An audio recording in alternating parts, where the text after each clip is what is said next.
माझ्या आयुष्याचा एक टर्निंग पॉईंट असा झाला की युनिक अकॅडमीचे जे आन्सर शेख आहेत त्यांचं मी यूट्यूबवरती मुलाखत ऐकली होती भाषण.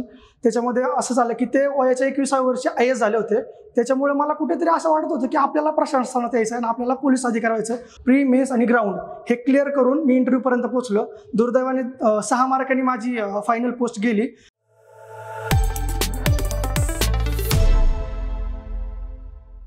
नमस्कार विद्यार्थी मित्रांनो, माझं नाव आकाश कर्ण सरवदे. मी मूळचा आंबाड्या गावचा, तालुका माडा, जिल्हा सोलापूर. 2021मध्ये पोलीस उपनिरीक्षक या पदी माझी निवड झालेली आहे. तसेच माझं पूर्व प्राथमिक शिक्षण श्रीराम विद्या मंदिर या शाळेत भोसरी येथून झालेलं आहे. माझा सर्व सांभाळ माझ्या आत्याने केलेला आहे. जेव्हा मी 4थीत होतो तेव्हाच मी गावाकडून भोसरीत आलो होतो आणि माझं प्राथमिक शिक्षण कंप्लीट झालं. तेव्हा 11वीला मी वाणिज्य शाखेतून प्रवेश घेतला, श्री सयाजीनाथ महाराज विद्यालय. तिथून मी माझं 12वीचं कॉमर्समधून शिक्षण कंप्लीट केलं. जेव्हा मी 12वीत होतो तेव्हा मला माझ्या आयुष्याचा एक टर्निंग पॉईंट असा झाला की युनिक अकॅडमीचे जे आन्सर शेख आहेत त्यांचं मी यूट्यूबवरती मुलाखत ऐकली होती भाषण. त्याच्यामध्ये असं झालं की ते वयाच्या 21व्या वर्षी IAS झाले होते. त्याच्यामुळे मला कुठेतरी असं वाटत होतं की आपल्याला प्रशासनात यायचं आहे आणि आपल्याला पोलीस अधिकारी व्हायचं. फरक फक्त एवढाच होता की माझं टार्गेट PSI व्हायचं एवढंच होतं. त्याच्यामुळे मी त्याच्यासाठी प्रयत्न सुरू केले. यूट्यूबवरती जे अकॅडमीचे लेक्चर्स असतील किंवा इतर अकॅडमीचे किंवा जे मार्गदर्शक जे अधिकारी झालेले आहेत त्यांचंही मी मार्गदर्शन किंवा त्यांना फोन करून किंवा त्यांचं ज्या पद्धतीनं त्यांचं मला कॉन्टॅक्ट होईल या पद्धतीने मी प्रयत्न केले. मग झालं असं की जेव्हा मी 12वी पास झालो कॉमर्समधून, मला 78% होते, तेव्हा मी एक निर्णय घेतला की मला आर्ट्समधून ॲडमिशन घ्यायचं आणि पुढील जेवढा वेळ भेटेल तेवढा, कारण आर्ट्सचा सिलेबस हा बऱ्यापैकी MPSCला कनेक्ट असतो.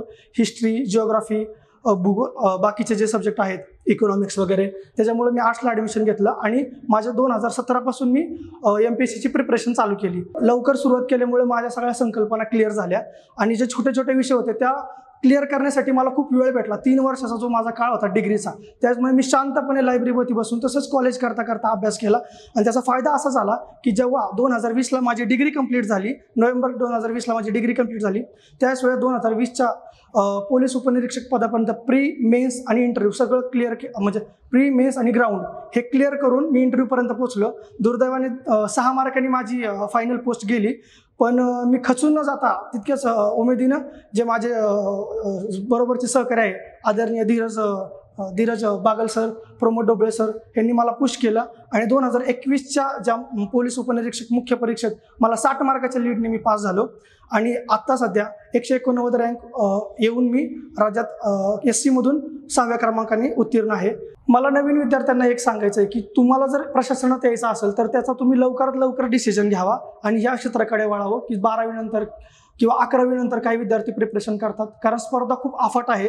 त्याच्यामुळे तुम्हाला टिकणं खूप गरजेचं आहे. जर तुम्ही ग्रॅज्युएशन नंतर किंवा पोस्ट ग्रॅज्युएशन नंतर इकडे यायचा विचार केला तर त्याच्यासाठी तुम्हाला खूप जास्त वेळ लागणार आहे किंवा मेहनत करायला लागणार आहे.